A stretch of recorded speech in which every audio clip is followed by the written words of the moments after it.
Kuni kecha eshitganim, Abduqodir Husanov Manchester City rahbariyati bilan kelishgan holda Toshkentda maxsus futbol maktabi ochilishi bo'yicha muzokaralar olib boribdi va ijobiy qaror qabul qilinibdi.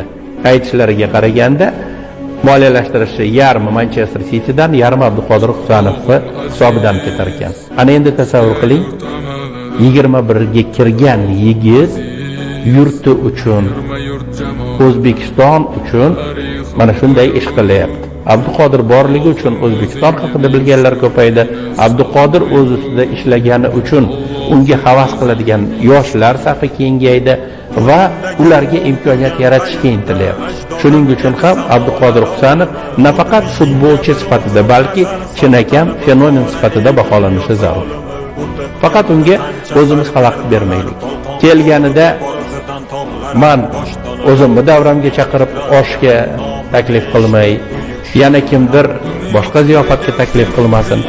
O'z holiga qo'yaylik. Futbolchi sifatida, futbol yulduzi sifatida boshqalarga o'rnak bo'lsin.